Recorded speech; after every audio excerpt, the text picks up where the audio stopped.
I now give the floor to His Excellency Subrahmanyam Jaishankar, Minister for External Affairs of India.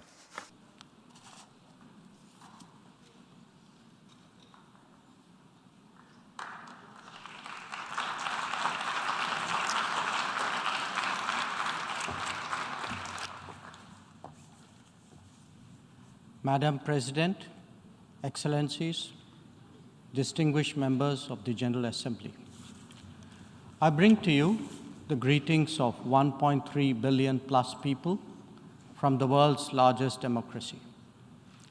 They join me in congratulating the President of the General Assembly, Ambassador Csaba Kőrösi, on his election to chair the 77th session of the UN General Assembly.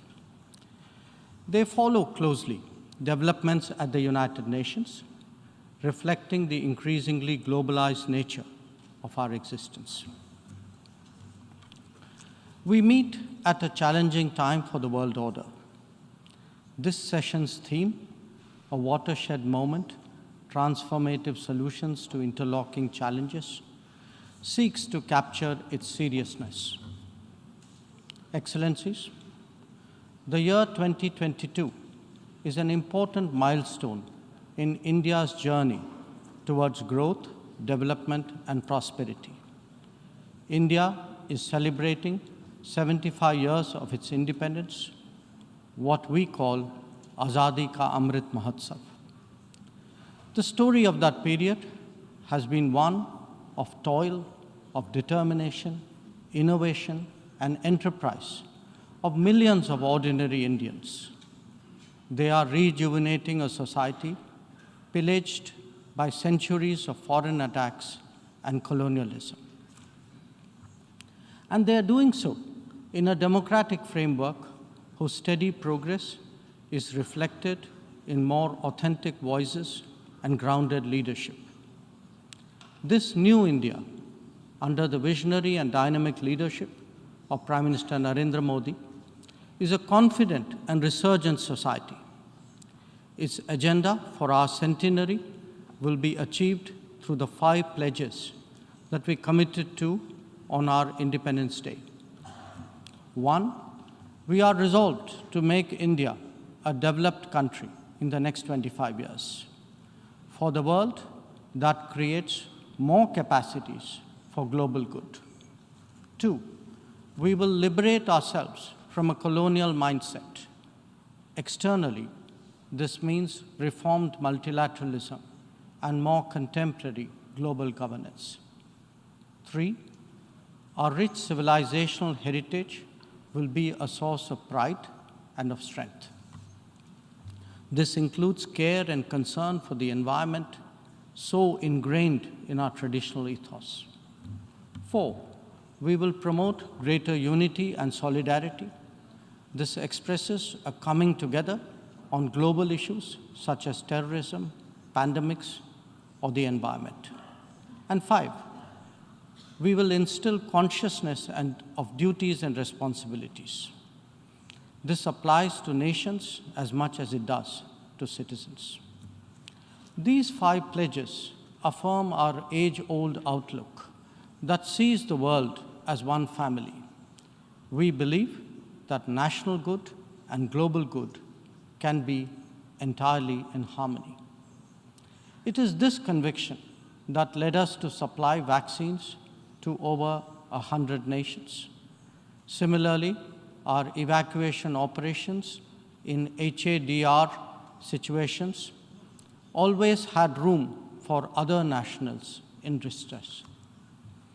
Even as we meet our own development targets, India offers partnerships to our brothers and sisters in Asia, in Africa, and Latin America. And we do so based on their needs and their priorities. Today, the focus is on green growth, better connectivity, digital delivery, and accessible health. Our solidarity is not just in words. You can see them in 700 projects across the world. Madam President, Even while India contributes to global betterment, we recognize the sharp deterioration in the international landscape. The world is already struggling with challenges of post-pandemic economic recovery. The debt situation of the developing is precarious. To this is now added the rising costs and the shrinking availability of fuel, of food, and of fertilizers. These, along with trade disruptions and diversions, are among the many consequences of the Ukraine conflict. The Indo-Pacific, too, witnesses fresh concerns about its stability and its security. And climate events have added an overlay on these mounting anxieties. As we saw in the case of the COVID pandemic, the South will be the most impacted, even if the immediate causes are well beyond. It is imperative that global conversations recognize this deep unfairness. The inequity of vaccine distribution should not be replicated in other domains. Madam President, as the Ukraine conflict continues to rage, we are often asked, whose side are we on? And our answer each time is straight and honest. India is on the side of peace and will remain firmly there. We are on the side that respects the UN Charter and its founding principles. We are on the side that calls for dialogue and diplomacy as the only way out. We are on the side of those struggling to make ends meet, even as they stare at the escalating costs of food, of fuel, and fertilizers. It is therefore in our collective interest to work constructively, both within the United Nations and outside, in finding an early resolution to this conflict. Excellencies, while the global attention has been on Ukraine, India has also had to contend with other challenges, especially in its own neighborhood. Some of them may be aggravated by the COVID pandemic and ongoing conflicts, but they speak too of a deeper malaise. The accumulation of debt in fragile economies is of particular concern. We believe that in such times, the international community must rise above narrow national agendas. India, for its part, is taking exceptional measures in exceptional times. We do so when we send 50,000 metric tons of wheat and multiple tranches of medicines and vaccines to Afghanistan. When we extend credits of $3.8 billion to Sri Lanka for fuel, essential commodities, and trade settlement. When we supply 10,000 metric tons of food aid and vaccine shipments to Myanmar. When we fill the gap in humanitarian needs left unaddressed by political complexity. Whether it is disaster response or humanitarian assistance, India has stood strong, contributing particularly to those nearest to us. Excellencies, the world as we knew it is poised for transformational changes. It has been impacted in recent times by a succession of shocks, each of them significant by itself. The COVID pandemic called into question the over-centralized nature of globalization and has led all of us to seek greater resilience and reliability of supply chains. The repercussions of the ongoing Ukraine conflict have further heightened economic stresses, especially on food and energy. Climate events have added to disruption that the world is already facing. As for the promise of technology, it has certainly multiplied our capabilities, but also added to our vulnerabilities. Trust and transparency are legitimate expectations of a more digitized world. The quest to create a better global order would necessarily have to address all these issues. Among them, Some are clearly more existential in nature and necessitate intense coordination by the international community. Climate action and climate justice are particularly noteworthy in this respect. In their pursuit, India has worked with partners on the International Solar Alliance, the One Sun, One World, One Grid initiative, and the Coalition for Disaster Resilient Infrastructure. We stand ready to support any collective and equitable endeavor to protect our environment and to further global wellness. Lifestyle for Environment, or LIFE, as declared by Prime Minister Narendra Modi in Glasgow on the sidelines of COP26, is our homage to Mother Nature. India remains deeply committed to fighting climate change under the UNFCCC and the Paris Agreement. We do so on the principle of common but differentiated responsibilities and respective capabilities in the light of different national circumstances. We have announced our updated nationally determined contributions after COP26.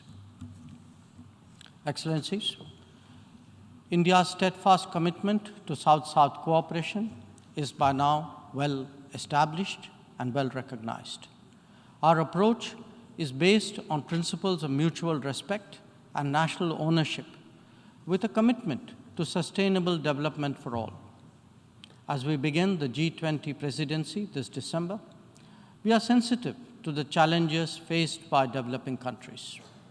India will work with other G20 members to address serious issues of debt, of economic growth, food and energy security, and particularly of environment. The reform of governance of multilateral financial institutions will continue to be one of our core priorities. Madam President, India would be completing its tenure as a member of the Security Council this year.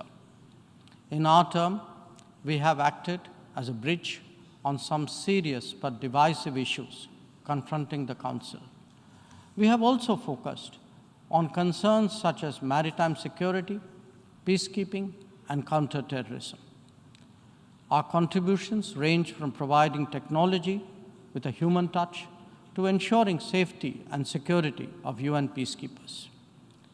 As the chair of the Counterterrorism Committee this year, India would be hosting its special meeting in Mumbai and New Delhi. I invite all member states to participate in it. We need to create a global architecture that responds to the new tech tools deployed against open, diverse, and pluralistic societies. Having borne the brunt of cross-border terrorism for decades, India firmly advocates a zero-tolerance approach.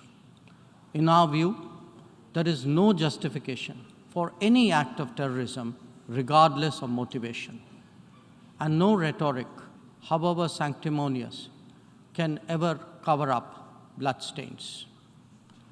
The United Nations responds to terrorism by sanctioning its perpetrators. Those who politicize the UNSC 1267 sanctions regime, sometimes even to the extent of defending proclaimed terrorists, they do so at their own peril. Believe me, they advance neither their own interests nor indeed their reputation. India has always espoused a cooperative, inclusive, and consultative approach to international relations. We believe that multipolarity, rebalancing, fair globalization, and reformed multilateralism cannot be kept in abeyance. The call for reformed multilateralism, with reforms of the Security Council at its core, enjoys considerable support among UN members. It does so because of the widespread recognition that the current architecture is anachronistic and ineffective. It is also perceived as deeply unfair, denying entire continents and regions a voice in a forum that deliberates their future. India is prepared to take up greater responsibilities. But it seeks, at the same time, to ensure that the injustice faced by the Global South is decisively addressed. Our call is to allow serious negotiations on such a critical matter to proceed sincerely. They must not be blocked by procedural tactics. Naysayers cannot hold the IGN process hostage in perpetuity.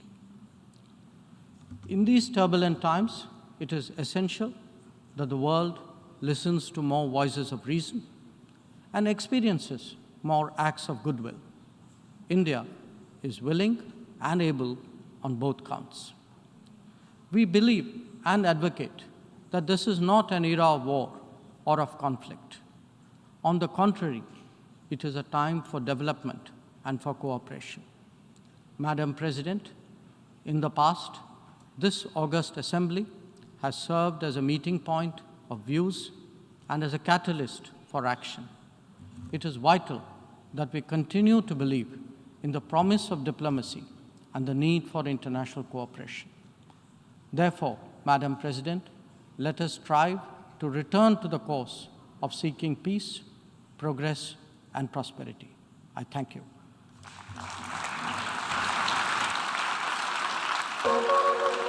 I thank the Minister for External Affairs of India. I now give the